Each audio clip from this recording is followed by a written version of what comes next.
গত জুন মাসে ভারতের আহমেদাবাদে ঘটে যাওয়া এয়ার ইন্ডিয়ার ফ্লাইট 171 দুর্ঘটনার প্রাথমিক তদন্তে উঠে এসেছে এক চাঞ্চল্যকর তথ্য। তদন্তকারী সংস্থা এয়ারক্রাফট অ্যাক্সিডেন্ট ইনভেস্টিগেশন ব্যুরো জানিয়েছে, উড্ডয়নের কয়েক সেকেন্ডের মধ্যেই বোয়িং 7878 ড্রিমলাইনারটির দুটি জ্বালানি নিয়ন্ত্রণ সুইচ কাট অফ হয়ে যায়। এতে বিমানের ইঞ্জিনে জ্বালানি পৌঁছায়নি, ফলে ইঞ্জিন দুটো থেমে যায়। সাধারণত বিমান অবতরণের সময় এই সুইচগুলো কাট অফ পজিশনে আনা হয়, কিন্তু উড্ডয়নের কিছু সময় পরেই সুইচ দুটি বন্ধ হয়ে যায়, যা একেবারেই অস্বাভাবিক। ককপিট ভয়েস রেকর্ডারে ধরা পড়ে এক পাইলট অপরকে প্রশ্ন করছেন কেন তিনি সুইচগুলো বন্ধ করেছেন। অপরজন জবাবে বলেন তিনি কোনো সুইচ বন্ধ করেননি, তবে কার কণ্ঠস্বর তা নিশ্চিতভাবে শনাক্ত করা যায়নি। জানা গেছে সেই সময় সহ পাইলট বিমান চালাচ্ছিলেন এবং ক্যাপ্টেন ছিলেন পর্যবেক্ষকের ভূমিকায়। যদিও বিমানের ইঞ্জিনগুলো পরে রিলাইট বা পুনরায় চালু হওয়ার চেষ্টা করে, তবে একটি ইঞ্জিন পর্যাপ্ত থ্রাস্ট ফিরে পেলেও অপরটি পুরোপুরি সচল হয়নি।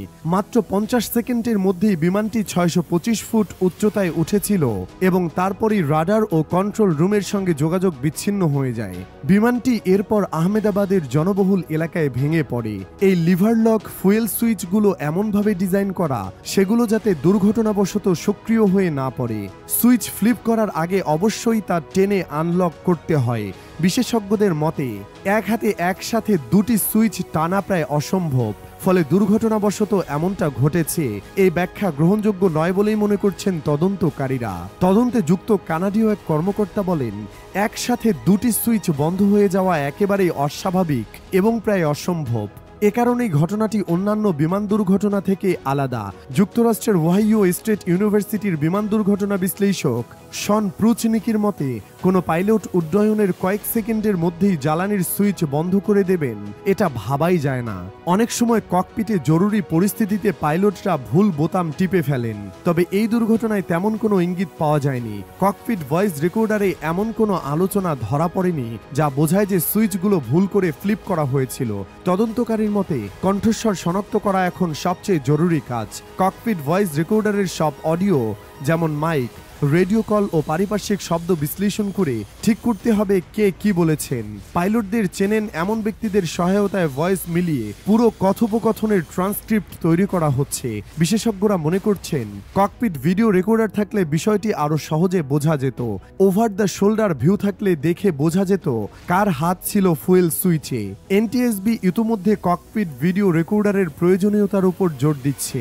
তদন্ত প্রতিবেদনে আরো বলা হয়, ফ্লাইট 171-এ দায়িত্বে থাকা পাইলট ও ক্রুরা ব্রেথালাইজার পরীক্ষায় উত্তীর্ণ হয়েছিলেন এবং পর্যাপ্ত বিশ্রামও নিয়েছিলেন, ফলে শারীরিক বা মানসিক অযোগ্যতার কোনো প্রমাণ নেই।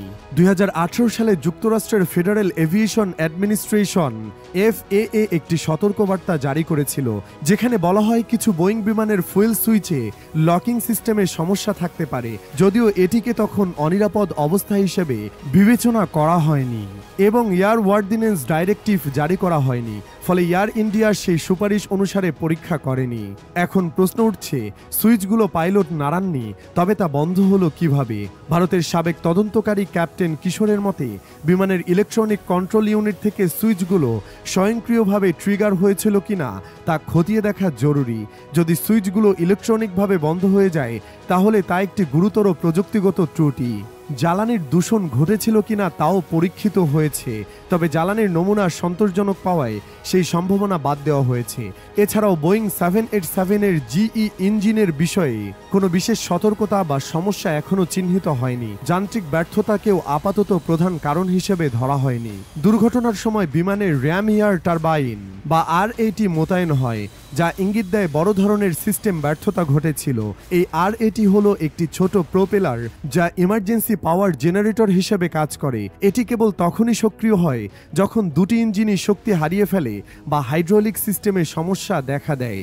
তদন্তে আরও জানা গেছে, বিমানের ল্যান্ডিং গিয়ারও প্রত্যাহার করা হয়নি, যা থেকে ধারণা করা যায় পাইলটদের হাতে সিদ্ধান্ত নেওয়ার মতো পর্যাপ্ত সময় ছিল না। এক পাইলট ব্যাখ্যা করেন, বোয়িং 787-এর সাধারণত 200 থেকে 400 ফুট উচ্চতায় গিয়ে গিয়ার প্রত্যাহার করা হয়, কিন্তু উড্ডয়নের মুহূর্তেই ইঞ্জিন বিকল হয়ে যাওয়ায় পাইলটের তা করার সুযোগই মেলেনি। বিশেষজ্ঞদের মতে পাইলটরা শেষ মুহূর্ত পর্যন্ত চেষ্টা করেছিলেন ইঞ্জিন চালু করতে।